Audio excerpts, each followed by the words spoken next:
thing to talk about. Okay, it's only one thing to talk about today, and I think it's actually interesting, right? Because it gets at this whole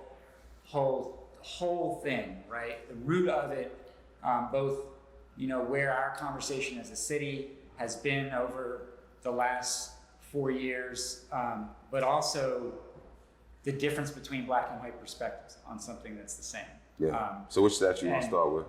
Well, I more start with Mayor Walker's speech on Saturday, and the connection she made. And one riff I wanted to make, you probably won't necessarily hear that part, but she started with thanking the Monacan nation for taking care of the earth that we stand on in Charlottesville. And I know a lot of people roll their eyes right when they hear that stuff. They just roll their eyes. They're like, Indians aren't even around anymore. Yeah. And that is some liberal, violent bull. And that's sad, man. And why do you do that? Why do you play that trope? And for somebody who understands that rational white male reaction, but also found himself on Native American land in Southwest South Dakota. Yeah. I can feel the pain in that, but I really appreciate the mayor centering their ceremonial, but also it's not just ceremonial. It's where the story starts, and also where these perspectives diverge, because whiteness was constructed as the opposition to these others in order to justify seizure of land, and as white people, we usually it takes decades to try to decode that hardwiring of that. And as somebody, my dad is from Alabama, grew up in a segregated town on the Tennessee River in North Alabama, and his family ran newspapers. My grandfather and great-grandfather were part of the Memphis Commercial Appeal. The news business in Memphis has a particularly fraught history with respect to race. It's also a very successful news market. So, there's so many things wrapped up in this thing for me. Let me ask you this, Giles, not to cut you off, right? But one thing that we don't talk about, or we're not really taught in its entirety, is that, okay, before you talk about the race between white people and black people, right? There was a time in different parts of the world where white people were doing the same things that we complain about on each other, right? When we talk about Vikings and Europe and all this stuff, right? Just bear with me for a second, right? No, I hear you. So it became to where when I guess white people got tired of doing it to each other, they had to find somebody else to be able to exercise what they felt was the way of living, right? So when we talk about, Africans were stolen, the Dutch took this, and, all the different, however people try to absorb it. But when you keep going back, when you talk about Julius Caesar and all these other different places, right? Rome, these were white people doing the same atrocities on each other. The things that were being done to black women were being done to white women, like the witch trials and, So I started to wonder, right, okay, if this was being done before color was an issue, is it just the mindset of certain people when it comes to conquering whatever it is that needs to be conquered, right? So the two different, because we tend to separate people from where they land as opposed to where they start from. So for me, there's no difference between my Haitian brothers, my Jamaican brothers, the Moors, they all came from Africa. So I look at these as black people, period. So when you look at people that come from wherever, I'm not getting into the Caucasus, all that kind of stuff, but when you talk about white people separating, and then it was like a pact was made to say, the enemy of my enemy, we both going after this person. So we still gonna do the same atrocities.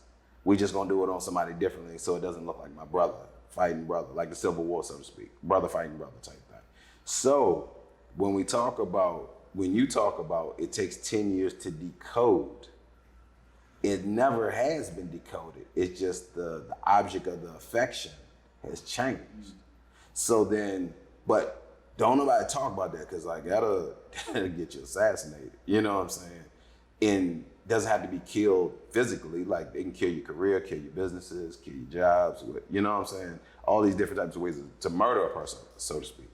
So is it something that can be decoded, or is it possibly the way that certain individuals just react?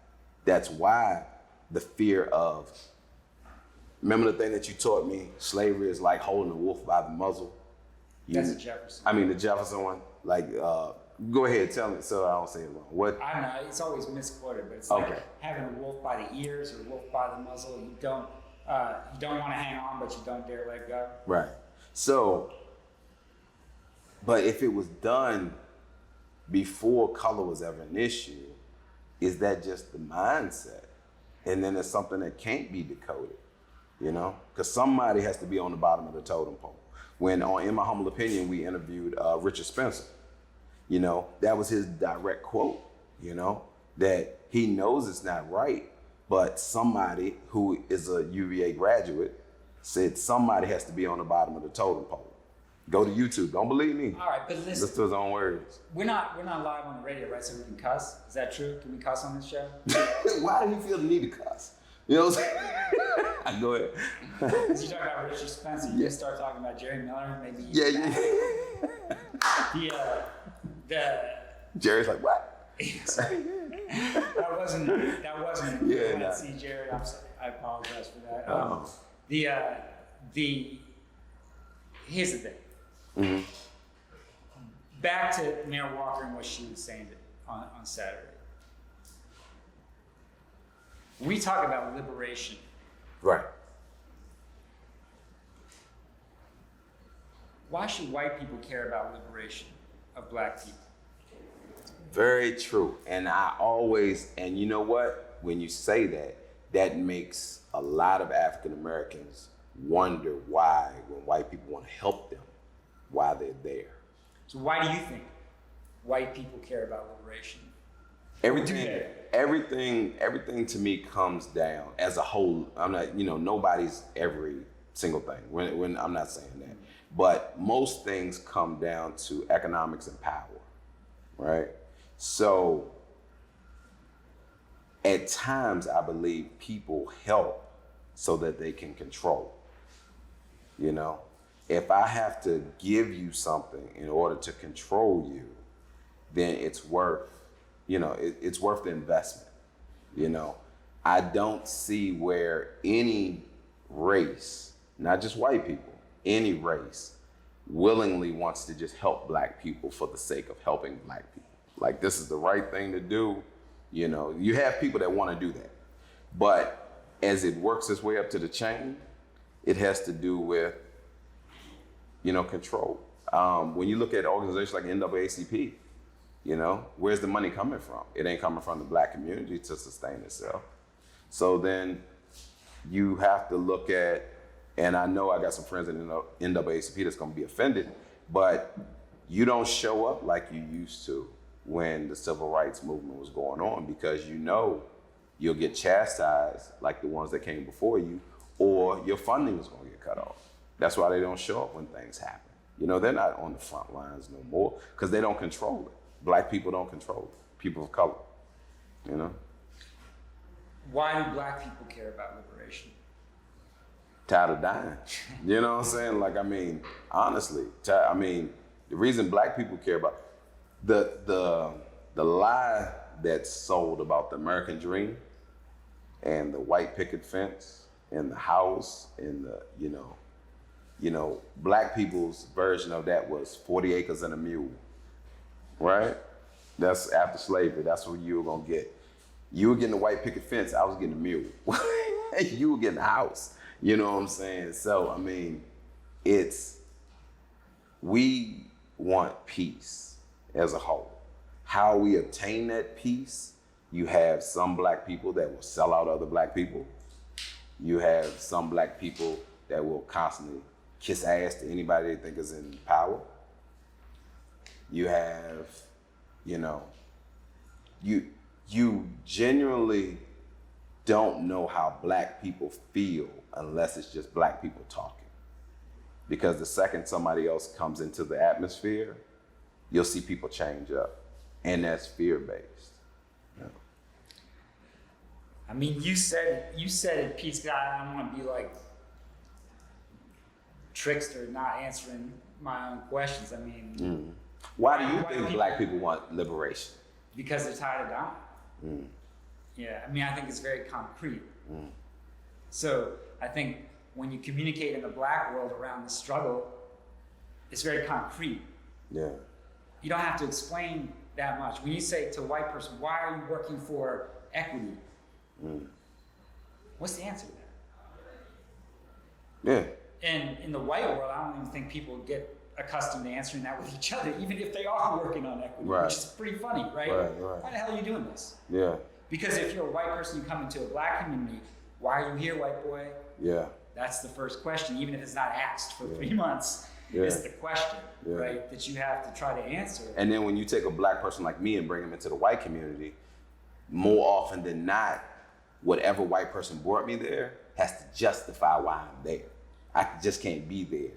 Like, oh, he owns, or he's this, or he's that, you know, like, like, and that is, right. You have to justify why are they here, you know. Everybody is a gatekeeper when a black person comes into a white area. Well, so back to, I mean, we should get moving with the show. You know, I think that's a good way of going back to listen to Mayor Walker, a little bit from Mayor Walker's speech with Zion Bryant in front of the statues, and try to center on this news moment, but what we're going to be doing next and introduce our guest. I think, though, that you kind of said the answer. This is classic Razor. I also want peace. I think peace is the highest form of wisdom. And I imagine lots of other people think that too. But what does peace mean for white people in this situation? You know, and I'm not sure I've ever been able to answer that question. From the black perspective, and this isn't just my feeling, but things that I've noticed, the way that other people interact, peace for white people coming into black areas or white people being in their own areas means control. You know, who comes down the street to my neighborhood? But I mean peace. No, that's what I'm saying. That's not out there. Well, it's more like peace for what I want to exude onto my community. If Karen don't want me in her neighborhood, Karen's going to make a big scene about it. Which now we say, Karen, you ain't gonna get away with this. But ask Emmett Till what Karen did to him. You know what I'm saying? So when it comes to peace, it has to do with what that person wants at that particular time. When other people from a different nationality come in, a lot of times they become a target. And peace means eradicating or getting rid of what is considered, you know, what is acted like a virus of sorts, unless it's beneficial to the area, you know. Let's go to the quotes. So this weekend, I mean, just to articulate the news moment, the statues of Robert E. Lee and Stonewall Jackson came down in downtown Charlottesville after years of struggle and injunctions and fight and political process, and they're gone. The statue of Meriwether Lewis and man, I'm getting all the Clarks mixed up. Oh, I was going. Lewis. Yeah. So Lewis and Clark and Sacagawea came down on Ridge Street. I was gonna name my daughter that. And then so 4 statues, 2 days. History connecting 2 days or 2 years. Westward expansion. So the native context of Jefferson's time as Secretary of State and commissioning the Lewis and Clark expedition that opened up the Northwest and created the dynamic with the Western tribes that still exists today. And then the Civil War. Okay. Robert Lee, Stonewall Jackson. Our community battles with the falsities that have created to enshrine and preserve whiteness as supreme. Taking down this statue is one small step closer to the goal of helping Charlottesville, Virginia, and America grapple with its sin of being willing to destroy Black people for economic gains. Well, here we are, 80% in the flesh. yes. The muse and inspiration for the conversation. Yes, indeed. The seed. Well, actually, no, you guys are, because you've been having the conversation for a long time. And the email that I sent you, Giles, was prompted by something you said on In My Humble Opinion. Do you remember? Yeah. Yeah, I remember He talks a lot. He talks a lot. He might not. You both talk a lot. I said that to you. I don't remember what I said, but you remember. Yeah. You formulated it in a way that I really resonated with me. I don't remember how I formulated it, but basically, yeah, there are these white truths in Charlottesville, and there are these Black truths in Charlottesville, and there's no place where they're coming together and being discussed. So I heard that, and it resonated so much with what I've been, watching city council meetings, listening to IMHO, and reading the inclusive media. It resonated so much with just what I see going on, and I had been feeling some frustration about it. If I had been feeling some frustration about it, then there's a lot of frustration about it. Yeah. What do you? You're a graduate of UVA. I graduated from UVA. What do you see that has changed in the time frame from when you graduated to, let's say, when you wrote the letter? Oh, I think the greatest change that I've witnessed is like within myself and the way I see things. Okay. But as a graduate of UVA, this is probably a lot of people's story. You come here, you get a job after graduation, you have a family, and you're talking about why are there cliques in Charlottesville? Mm-hmm. You kind of move through the space as a consumer of the space. As a consumer, this is the way I did for a long time. And so what I've noticed within myself is just an awareness of not being a consumer of the space, but there's a story here that's been going on for a long time. I'm landing in a context that it's important for me to be aware of. Mm-hmm. And I guess I started, I don't want to talk about myself, so yeah.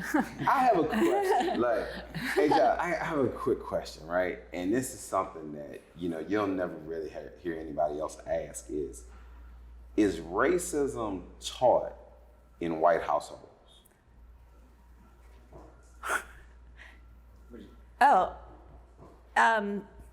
The way Black people consider it to be racist, so to speak, because I know coming up when I first started working, people would tell me Black jokes, but they weren't considering themselves being racist. So I'm wondering, there's different levels of racism, and I think that's part of the problem, because there's the Black joke racism, then there's the drive you down and shoot you while you jogging racism, so, but for Black people, racism is racism, but I don't know that white people view racism as racism, or it's a racist joke, but it wasn't hang you racism, you know what I'm saying, that type thing. So is it taught in white communities or households? Look, from this Tennessee. This is a good place to start to me, just getting at some of these things that just trip us up, which is that white people, there are no Black people who are all the same. Yeah, not There's monolithic no way people. to answer what the Black community is thinking right now or what it wants. Mm-hmm. There are Black leaders, there are struggles, there are conversations. White community, there's no white community. There's really no white community. There's even less white community than there is Black community. But there is white power. Mm-hmm. So what you learn as a child is how to access the power. And so we're like rats. How do you get through the maze quickest? We don't actually have teaching conversations mostly. So they may be some of those conversations where racism is inculcated, you know, don't hang around them, you're not allowed in the house, don't let that kid in the swimming pool, you know, or they may be modeled. You know, you don't see black people unless they passing out hors d'oeuvres or pouring gin and tonics. Gotcha. Or it might be none of the above. You just don't see black people and you're trying to get the cheese. Gotcha. And so when you come into a situation you're thinking, with like Dr. Wes Bellamy said 10 years ago when I first got to town, I could not find the black people. I didn't think they were here. Same here. Same here. So if you're white and you can't find them, do you go looking for them? And then if all the roads and your pathway and the cheese leads you away from those neighborhoods all the time, and that's what the prolific run crew is trying to do. Yeah. Walk in our neighborhood, look at me. Yeah. Right? Because white people will always not look at you, right? Yeah. The way they get you out of the room is like this. Yeah. Not like this. Or stop talking. Yeah. Or stop talking. And so just the way we behave culturally, white people don't talk about white people enough to talk to black people about race. Okay. Yeah. I don't know if that makes sense to you. It does. Or if that makes sense to you, Adrian. Oh, it makes absolute sense. And so, you know, I was taught, you asked the question, can I call you Razor since that's okay? About is racism taught, and like, you know, I was taught to be racially sensitive in that, like, you know, you wouldn't make jokes, you know, like certainly that was off limits. But there's a kind of embodied racism that is transmitted, I think. I don't know if that's what you're talking about, Giles, but like a way of showing up in space, a way of like assuming that the way you frame things is the way things are. And yeah, there is no white. I mean, there's like a white monoculture that's based on like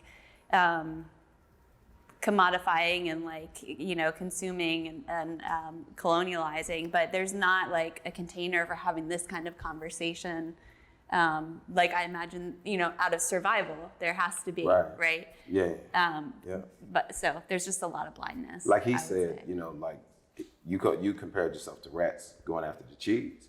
Well, if I do the same thing for black people, it's rats, but we're trying to avoid the trap. You know what I'm saying? There is no cheese that we're looking for. You know what I'm saying? Like you're just trying to avoid the trap. That's it. Yeah. So then you have things to where like drugs are put into the neighborhoods. I know a lot of people. None of them own boats, planes.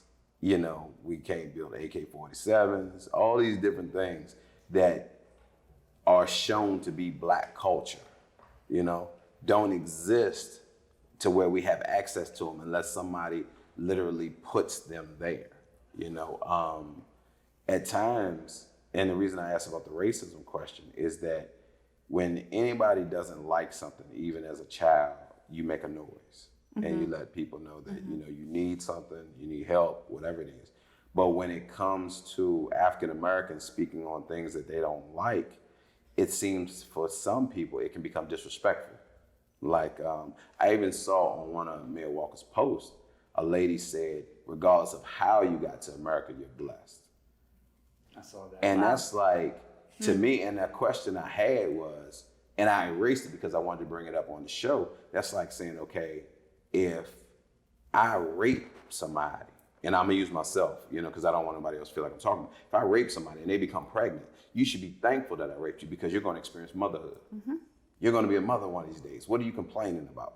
But it's not viewed that way when it comes to African Americans. And I always thought it was because black people were looked as more possessions than human. Because if we received the same rights as everybody else, why did you have to write the 14th Amendment? You know, why did you have to put certain things in place? But nobody will say that. Like, no, until they get mad at you. No, we put this in here so we don't have to deal with a whole lot of BS. Abraham Lincoln only freed you because he was mad at the South. Nobody says stuff like that. But as we dig deeper, we realize that, you know, the truth is tainted, you know, and the real truth is offensive. So how do we ever get to a point where we can sit at a table like this and we're equals, you know what I'm saying? A round table, so to speak, instead of me being at the head or you being at the, you know, the side. Yeah. So. I mean, you just said the real truth is offensive. And like, I think that we need to be offended. I think in the sense of like our reality, we need it to be disrupted. And that can feel like an offense, but overall it's like, it's part of a creative process. It's like taking something apart so that you can build something new. But when you say that, you're a white woman, UVA grad, live in the county. Heteronormative, middle class, yeah. So now, what I does live that in the mean? city. What does that mean? I live in the when you city. say middle class, like AMIs and things like that, when people say middle class, I believe when they say middle class, are they talking about white middle class or black middle class? Right. You know what I'm saying? Because I don't know that black has a middle class. You know, like you talk about we need to put money in disempoverished areas. Everybody automatically think immigrants and blacks. That's been indoctrinated into the thought. So when I hear certain things, it's almost like education and terminology. You can be extremely smart, but if you don't use 16-syllable words, then you're not educated. And if you're black and you use them, then you're talking white. So these little nuances that we don't discuss helps us stay separate. So that's why I'm just asking the questions. Yeah. I was going to ask a different question, which is like, what does the statues coming down mean? Oh, yeah. Yes.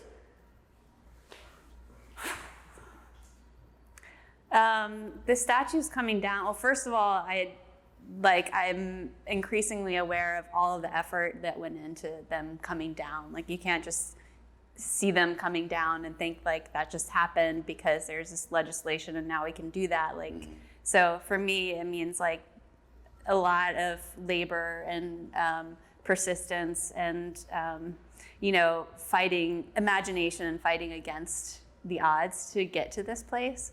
I think I'm glad they're down. I think that they created harm in the community. They perpetuated a story that's like doesn't serve humanity. And but I also think that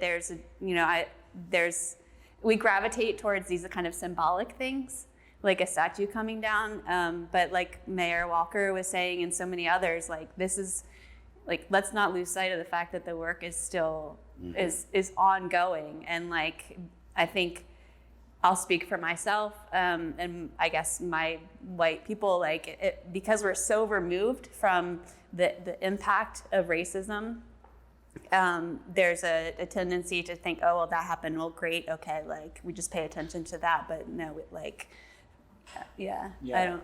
And like your white world in Charlottesville, 10 out of 10 happy they're down, 8 out of 10, 5 out of 10, what do you think? What would you, No, I would say all of my community is happy that they're down. Okay. Yeah, I think there's some people that, would say, oh, we should preserve like Jackson for the artistic merit. This is good. Yeah. This is real good. Look, explain that to me. Why are so many people fighting so hard for, because to my recollection, anything that they stood for lost. Right. You know? So it's almost like and I know this is gonna be offensive, it's almost like a participation trophy to say that to remind you that you lost. Like, the South isn't going to rise again, and that's because, and this is why I feel it'll never rise again, because races have mixed. People that have once not liked black people, now you got a mixed grandchild, and you learn to love that grandchild, and you go to school with people at a young age, and you get a chance to learn that, wait a minute, he isn't so much different than me, or she isn't so much different than me. I think that is what will keep racism openly blatant, as it's not gonna happen anymore. You had the small time when Trump came, but he's a businessman. Like, I never looked at Trump as an outright racist. I know black people are gonna get mad at me when I say this, but I never looked at him as an outright racist, because we used to go to New Jersey to his casinos when I was younger all the time. It was nothing for Trump to come down there and deal with you. He's a businessman. He said a long time ago when he was younger, if he was to run, he would run for a Republican and he'd have stellar numbers, because he understands that I can sell what you're buying. You know what I'm saying? You tell me what you want to buy, I'll sell it to you. You want to serve this, I'll act anyway. You know, that's just an arrogant businessman. That's not a racist person, so to speak. Now, is most of the people in his circles going to be white? Absolutely, because the economic situation that he's in allows him to go places where most everybody looks like him that has that financial benefit. But it's not because he's out there trying to run black people down. No. But can you be, sorry, I interrupted you. Absolutely. I'm just wondering, do you think that, so if you don't feel like Trump is a racist, do you think that like, he's participating in systems that that are established to uphold white supremacy, right? So do you think that like, doesn't that make him inherently racist if he's not disrupting those systems? Instead, he's benefiting from them? For me, right? He's supporting a system that's going to tear down black people, keep us in a certain spot. Absolutely so. Because it's a business benefit for him. It wouldn't matter if it was a dog or a hog. That's the way that I look at him.